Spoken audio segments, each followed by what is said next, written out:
Oui, c'est important la discussion et je pense que la chère présence est avide pour discuter en matière de Covid chez l'enfant et j'espère qu'on l'a laissé derrière nous, comme l'a dit le Dr Fitouli, mais ça m'étonne. Je remercie le professeur Douaji. C'est un grand pour moi de vous retrouver, chère présence, chers tous, et de retrouver le charme et la chaleur des congrès en présentiel. Je remercie infiniment l'association des pédiatres de Libre Prada du Caban pour l'invitation et pour avoir organisé ces journées pour nous réunir après, ça fera bientôt 2 ans d'absence des congrès présentiels. Et j'aurais à vous parler d'un sujet fervent. J'espère qu'il n'est plus très d'actualité, le Covid grave chez l'enfant. Ma présentation d'une expérience modeste au lit de l'enfant grave atteint de Covid en réanimation pédiatrique polyvalente à l'hôpital d'enfants de Tunis, mais aussi le fruit d'un travail de bibliographie qu'on avait réalisé afin de rédiger la dernière mise à jour des recommandations INEAS concernant la prise en charge des formes critiques et graves chez l'enfant. Dès le début de la pandémie, en avril 2020, on s'est posé la question, l'infection par 19 peut-elle être grave chez l'enfant? La réponse était a priori non, sauf sur certains terrains particuliers, l'enfant diabétique mal équilibré, l'immunodéprimé et l'enfant porteur d'une pathologie chronique. L'enfant était, au tout début de la pandémie, plutôt acteur de la maladie qui développera des formes légères, peu symptomatiques, voire asymptomatiques. Aujourd'hui, en novembre 2021, après avoir 4 vagues en Tunisie, la réponse est oui, certainement, mais heureusement beaucoup plus rarement que chez l'adulte. En effet, le Covid peut être grave chez l'enfant pendant la phase aiguë, lorsque l'enfant développe des formes sévères et des formes critiques, avec insuffisance respiratoire aiguë pouvant aller jusqu'au SDRA pédiatrique, il peut développer un état de choc, voire un syndrome de défaillance multiviscérale. Le Covid peut être grave 2 à 6 semaines après la phase aiguë, lorsqu'il développe un syndrome inflammatoire multisystémique lié au Covid, le MIS-C, et dont la gravité et le risque vital résident dans le risque de dysfonction cardiaque, voire un état de choc, souvent cardiogénique, beaucoup plus rarement vasoplégique.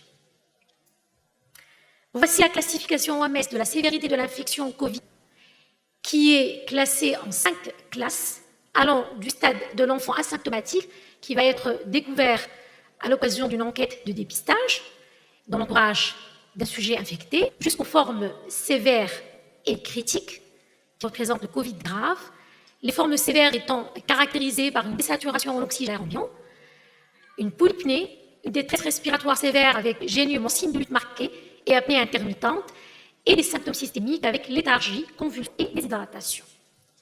Les formes critiques étant caractérisées par le développement d'un pédiatrique ARDS, une défaillance multi-organes, ou un coma, ou encore un état de choc. Passons maintenant au syndrome inflammatoire multisystémique. J'ai choisi pour vous la définition de l'Organisation mondiale de la santé, qui est une définition clinique.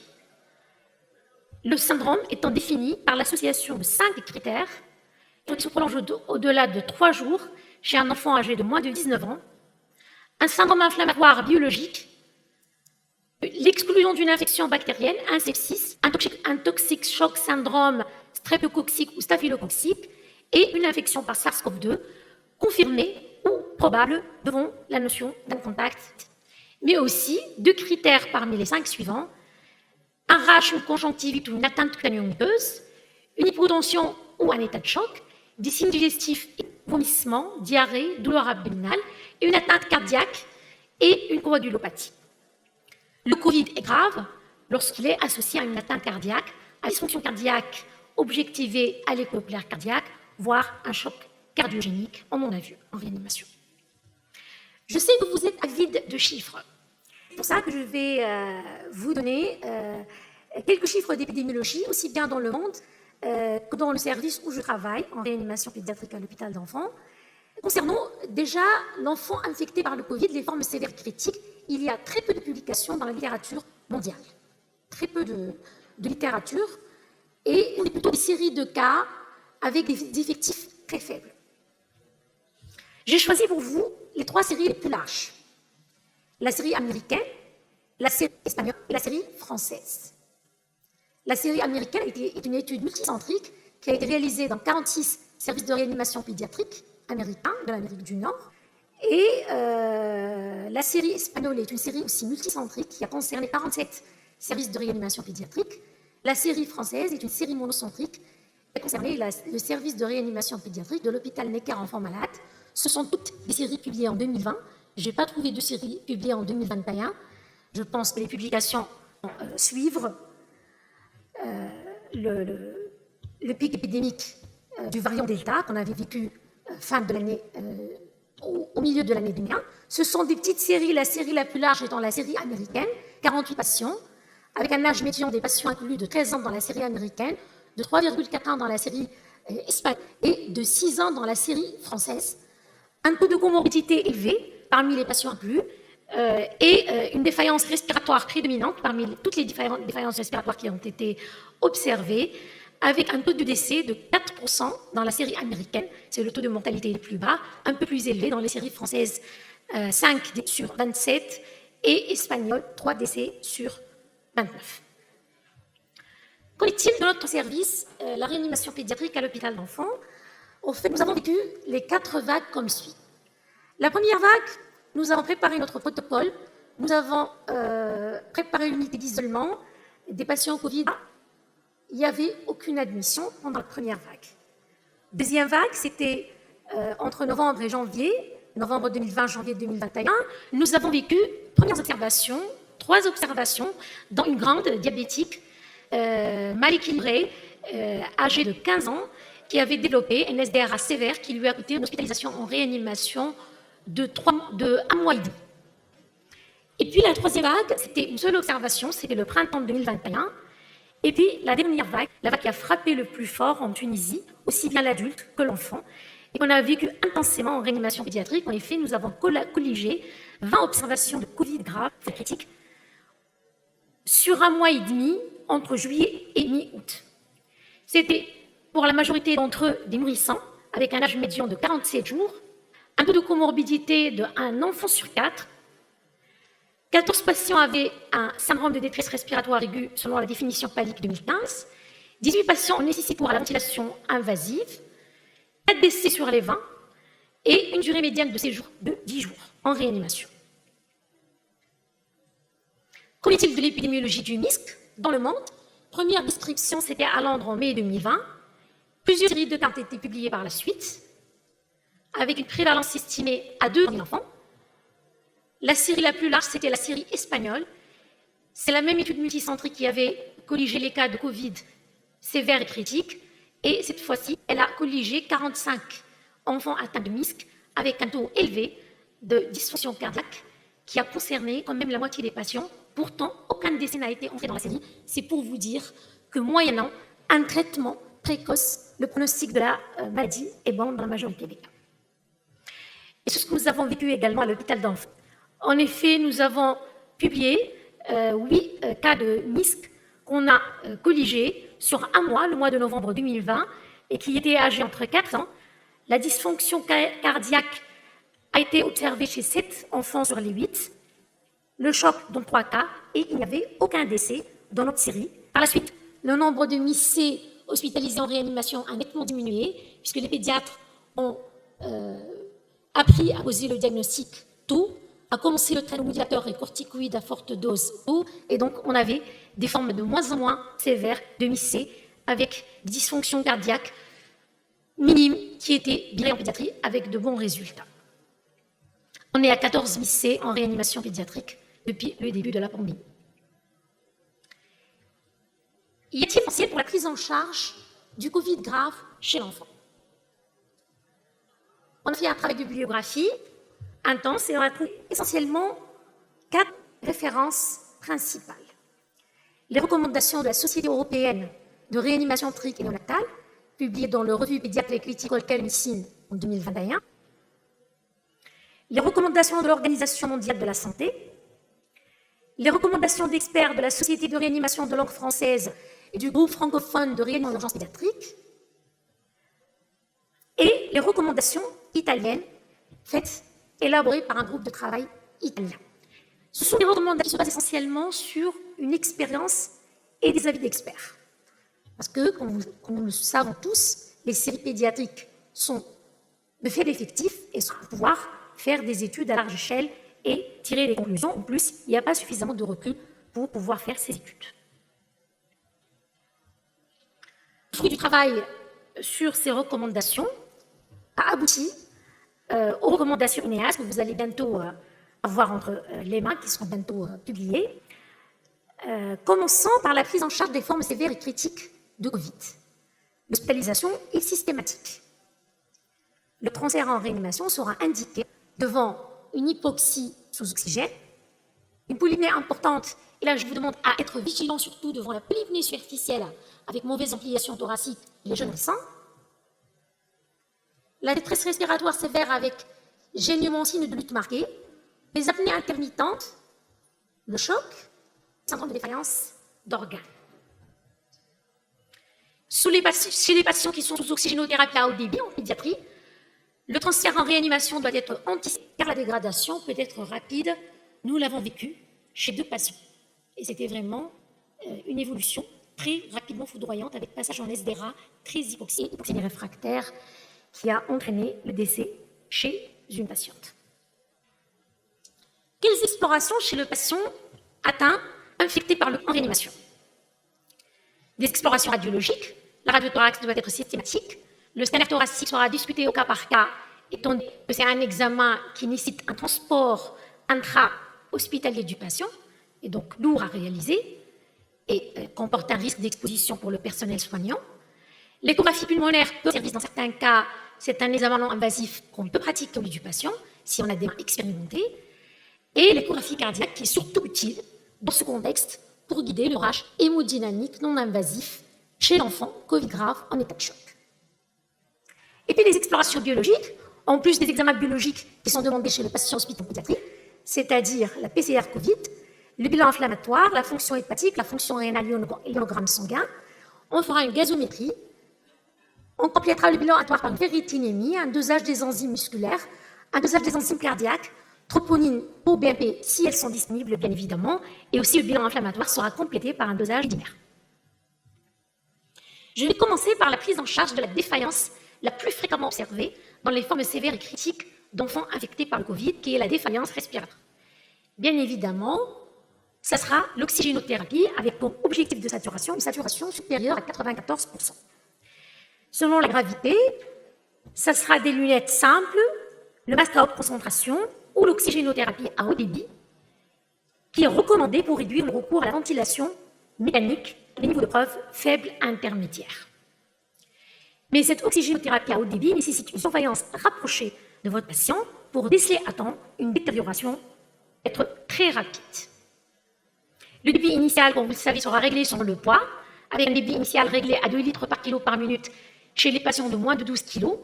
Des débits plus élevés doivent être utilisés chez les patients plus corpulents, et la FiO2 sera titrée pour une saturation percutanéenne en oxygène supérieure ou égale à 80%.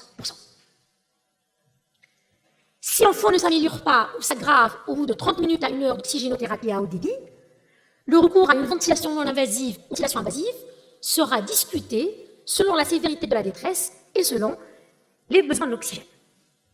Et maintenant, de 2 ans de la pandémie, on sait très bien que le risque d'aérosolisation sous oxygénothérapie ou sous ventilation invasive, c'est-à-dire chez le patient en ventilation spontanée, est limité.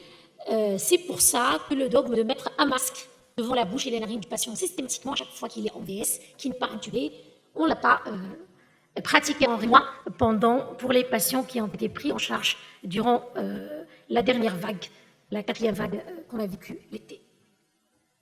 Le monitorage sous ventilation non invasive se basera sur le calcul du rapport SPO2 sur FiO2.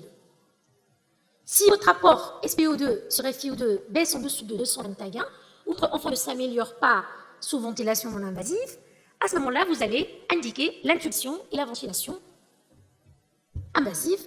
L'intubation, c'est un geste porte un risque élevé de contamination, et c'est pour ça qu'elle doit être réalisée par un expert, des mains expérimentées pour raccourcir la durée de l'acte, Sous protection, on peut rajouter une visière en limitant le nombre de personnes présentes dans la pièce. Une intubation séquence rapide sera effectuée en utilisant l'association curare courte durée d'action avec un anesthésique. La ventilation au masque et au ballon doit être évitée au maximum, étant donné le risque de projection, ventilation au masque et au ballon. Et si elle est inévitable, il convient d'utiliser un filtre et de procéder avec une technique à deux mains pour garantir un maximum d'étanchéité et protéger l'équipe au maximum. Les centres d'intubation à ballonnet et les systèmes clous d'aspiration trachéale sont recommandés pour réduire le risque d'aérosolisation aussi, et donc de contamination et de dispersion du virus. Un filtre sera interposé sur le circuit expiratoire à chaque fois que c'est possible. Les réglages ventilatoires seront réalisés conformément aux guidelines pour la ventilation mécanique des patients pédiatriques avec SDRA, les guidelines PALIC 2015. Un bref rappel, ça c'est pour les experts, c'est-à-dire un volume courant entre 5 et 7 ml par kilo par rapport au poids idéal de l'enfant, une PEP qui sera fixée au début à 8 cm d'eau et qui sera titrée par la suite en fonction de la FiO2 pour une saturation cible entre 92 et 96% dans le SDRA modéré et entre 88 et 80% pour le SDRA sévère. Une pression motrice, c'est-à-dire différence pression plateau PEP inférieure à 15 cm d'eau, une pression de plateau inférieure à 28-32 cm d'eau et un PEP supérieur à 7,2. Et pour le monitorage, on se basera sur le calcul l'index d'oxygénation rapporté à la saturation l'ISO. Les curares sont recommandés précocement pendant une durée de 24 à 48 heures dans les SDRA modérés ou sévères. Le décutus ventral précoce et prolongé est recommandé dans les SDRA modérés et sévères. Le monoxyde d'azote inhalé sera utilisé chez les patients qui présentent une hypertension artérielle pulmonaire ou une insuffisance cardiaque droite. Le diagnostic pulmonaire sera considéré chez tout patient dont l'hypoxie devient très marquée de façon brutale et inexpliquée. Et la ventilation par oscillation de fréquence et l'oxygénation extracorporelle seront considérées chez les patients qui sont en hypoxémie réfractaire. Et on a perdu 3 patients dans notre série par hypoxémie réfractaire, après un passage par la ventilation par oscillation de fréquence, l'ECMO, on ne dispose pas. Passons à la défaillance hémodynamique. Le support hémodynamique sera inscrit sur référent Guidelines 2020 de la prise en charge du choc septique et du sepsis chez l'enfant. Le monitorage hémodynamique non invasif par l'échographie cardiaque est recommandé en tout choc pour optimiser l'hypovolémie est fréquente chez ces patients, étant donné qu'elle est favorisée par les troubles digestifs et par l'insuffisance d'apport qui accompagne, qui précède l'hospitalisation en réanimation. Qu'en est-il de l'antibiothérapie? Est-ce qu'il faut le prescrire systématiquement chez les patients Covid graves, hospitalisés en réanimation? La raison, parce qu'il a été démontré que la surinfection bactérienne est rare chez l'enfant infecté par le Covid. Elle touche 6,9% des patients infectés. Et elle est plus fréquente chez les patients critiques. Elle touche 8,1% des patients, mais toujours rare. C'est pour ça que l'antibiothérapie ne sera indiquée que chez les enfants suspects d'une surinfection bactérienne et chez ceux qui présentent un choc septique pour réduire au maximum le risque de résistance aux antibiotiques. L'azithromycine, à visée antivirale immunomodulatrice ou thérapeutique, n'est plus indiquée, même dans les formes sévères de la maladie, suite à des études réalisées chez les Covid adultes. Est-ce qu'il y a un traitement antiviral miracle pour le Covid grave? Non. Le remdesivir, nucléotide analogue qui cible l'ARN polymérase virale et qui inhibe la réplication virale, a montré une efficacité très limitée sur la base de l'adultes. C'est pour cette raison que la FDA, en mai 2020, a autorisé son utilisation chez l'enfant, mais dans le protocole d'étude. Le traitement par hydroxychloroquine n'a aucune place et n'est plus recommandé. La corticothérapie sera prescrite à faible dose.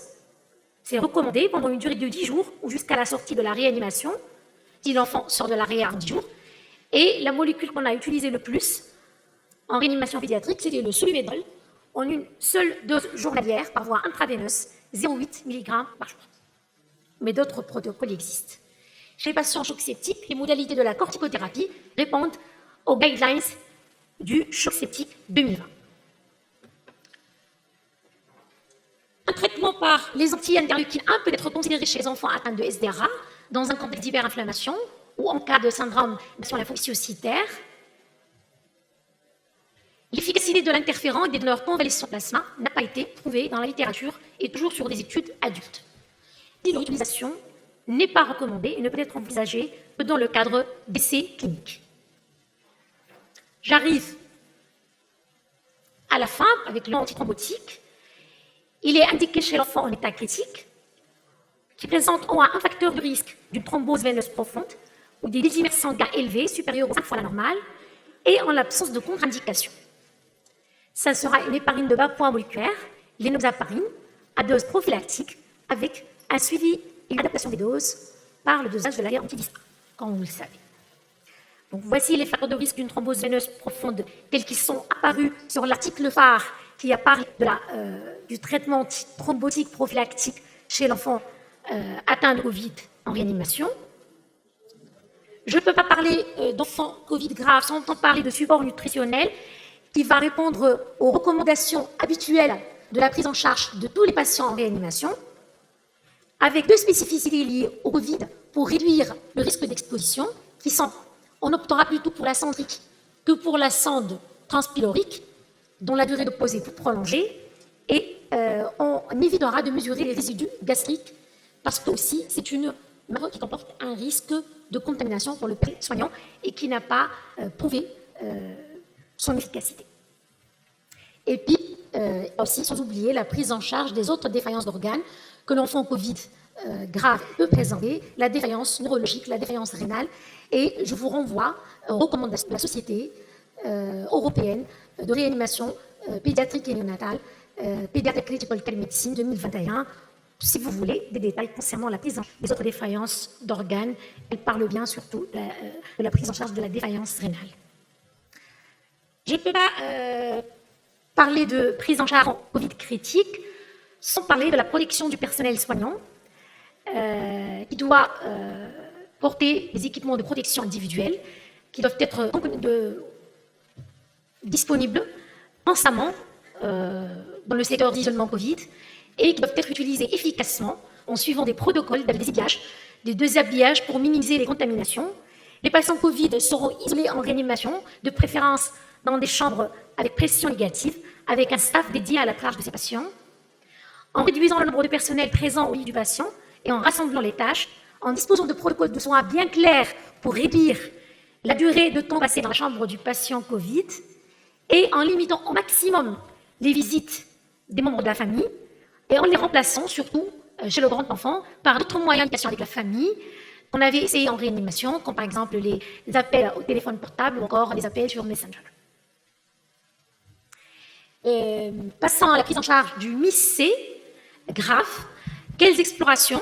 Le dosage des marqueurs d'inflammation, la fonction hépatique, la fonction rénale, les enzymes musculaires, les enzymes cardiaques, les dédimères fibrinogènes, les hémocultures, la PCR Covid et la sérologie Covid, la radiographie du thorax et l'exploration cardiologique, en l'occurrence l'électrocardiogramme et le Doppler cardiaque. Alors, la prise en charge des formes graves de MIS-C. La pierre angulaire du traitement, c'est les immunoglobulines polyvalentes qui sont administrées à la dose de 2 grammes par kilo sur 2 jours, en nivellante sur 12 heures. Chez l'enfant obèse, le calcul se fera sur le poids idéal sans dépasser 60 grammes. Qui permet de donner du accélère sur cette partie, puisqu'elle a été faite en partie. Oui, voilà. Alors, pour les petits Covid, voilà, j'ai bientôt fini, encore 2 plaques et j'aurai fini. Alors, pour les corticoïdes qui sont administrés dans les formes modérées à sévères, la dose